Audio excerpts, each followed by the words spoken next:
All right, hello everyone. Right away, I want to thank you for coming back to my channel for another video. Today, my goal is to help put you in a better position to become the best reader that you can possibly be. And that's pretty much why I think this video is worth your time. I know I say this in all of my videos, but I want to help you achieve your goals and actualize your full potential. And regardless of what it is that you want to do, no matter what your hopes and dreams are, I think reading is one of the only, let's call it, skills that can help virtually everyone across the board. So I'm currently a graduate student at Johns Hopkins University, where I teach 1 or 2 reading and writing intensive undergraduate courses per semester, and I'm pretty much going to give you the same pitch I give my students at the beginning of the year. So let's get into it. Let's try helping you become the best reader that you can possibly be. Okay, right away, I'm gonna say this. If you wanna become a better reader, there are 3 things you need to remember in order to, let's say, boost your development. Enjoyment, habit, and reflection. Pretty simple. Enjoyment, habit, reflection. I'm gonna be saying that a lot. There we go. Hopefully, it's already burned into your brain. If it isn't enough though, have no fear, because enjoyment, habit, and reflection outlines the scope of today's video. So hopefully you'll stick with me. Hopefully you'll hang around here until the video's over, and hopefully I can, talk about being a better reader in a way that's exciting enough to keep you here and awake. And, maybe you can even smash that like button, smash that subscribe button. But anyways, moment of self-promotion over, no more until the end, I promise. Let's dive in. All right, so what were the 3 words I mentioned before? Enjoyment, habit, and reflection. Yes, so let's talk about enjoyment. First things first. What do I mean by enjoyment? Simple, kind of.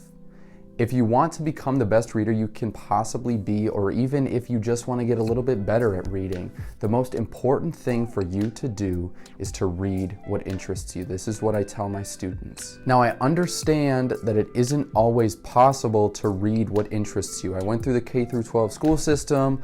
I went to undergrad. There are so many boring books that you will be forced to give your time and attention to for no reason other than because your teacher said so.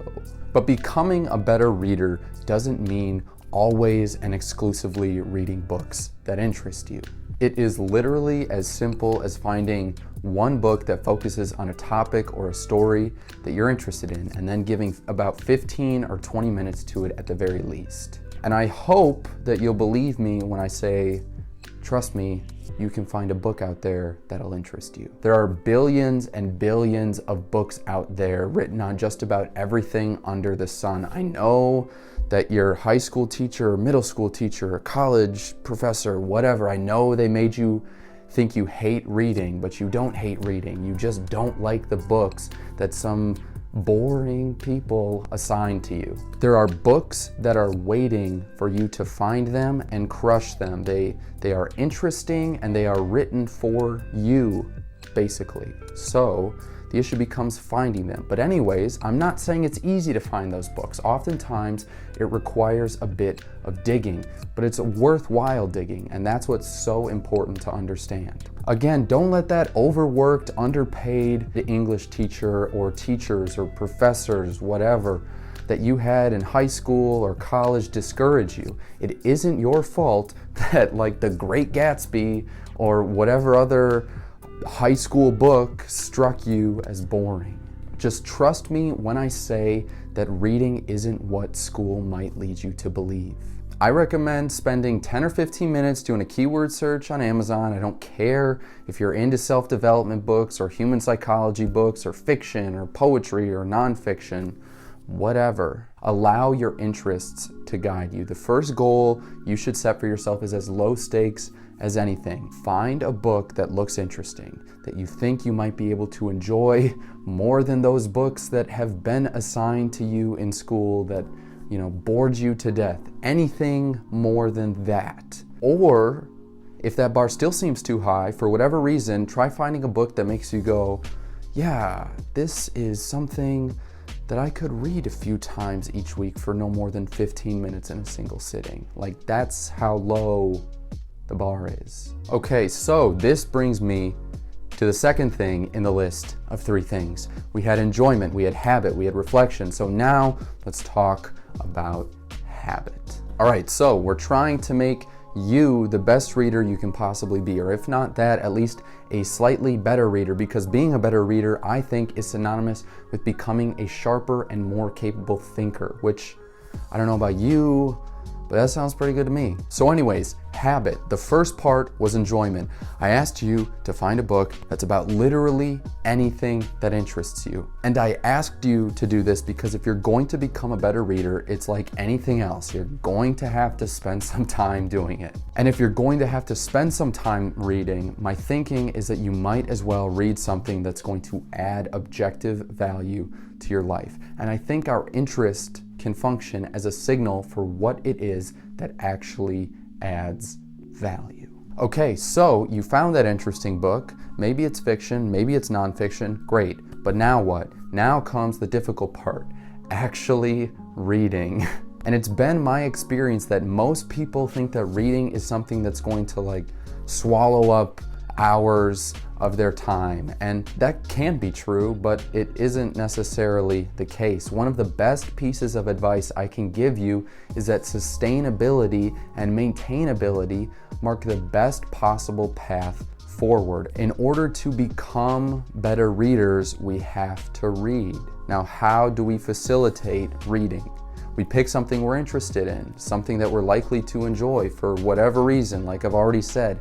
Then we create a sustainable reading habit, even if it's only for 15 minutes a day. And I say 15 minutes because I think everybody has 15 minutes per day that they can spare. And this gets us into something that I've talked a lot about in other videos. You know, make no mistake, 15 minutes per day for even 3, 4, or 5 days a week, it adds up. And that's what we have to understand. There isn't any shortcut to becoming a better reader. It's all about time spent reading, unfortunately. And I think the best way to optimize the time we spend reading is to spend a little bit of time reading something that interests us. One of the biggest reasons why I think reading can be so boring, aside from, you know, a book's literal contents, is simply because we aren't taking enough breaks. For someone interested in improving their reading ability, reading for 15 minutes can help optimize practice time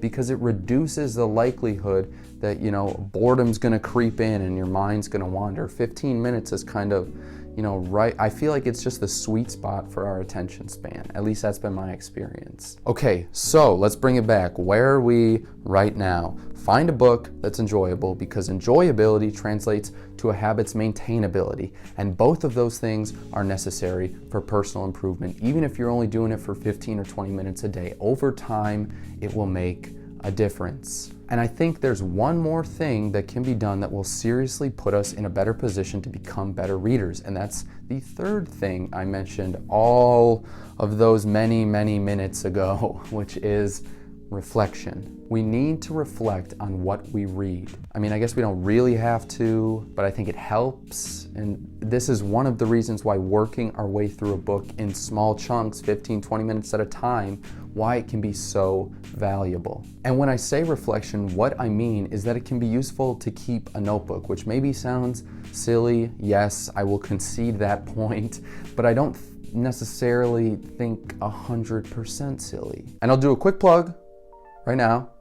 I have a playlist of about a half dozen videos on the kinds of notebooks called commonplace books, which encourage what I'll call re-exposure to interesting information. So we pick up this book that we think will interest us, and as we're reading through it, you know, you figure 300 pages, as we're working through this 300-page book, we write down, you know, the few sentences that really stand out to us. That's kind of a brief summary of what a commonplace book is, just a place where you can write down the things that most interest you. And I know that that probably sounds pretty boring. You know, maybe it is, but the point I'm trying to make is that it doesn't necessarily have to be. And I think when what we're reflecting on is a book of our own choosing that, you know, we're interested in, the act of keeping a notebook becomes significantly less boring. Don't think about this as some lame school exercise that you were forced to do. Think about it as something that is directly applicable to your life, something that is useful as a consequence of the interest that you already had in this book, and how, you know, it kind of translates to something that's filtered through your brain and then put on a piece of notebook paper. Maybe that still sounds boring. But hopefully it does not sound only boring. But even if you're still bored by the thought of like scribbling in a notebook after you read for 15 minutes, here's what I'll say. Aside from just developing a reading habit, the best thing we can do to become better readers is to reflect on and to digest what we've given our time to. By keeping a notebook, we make the act of reflecting upon what we kind of spend time reading, we make it easier because the information we've read becomes more readily accessible to us. Really, what I'm trying to say with this last point about reflecting is that there's a reason reading and writing go together. They're skills that overlap and play off of one another. To become a better reader is oftentimes to become a better writer, and vice versa. So they're connected.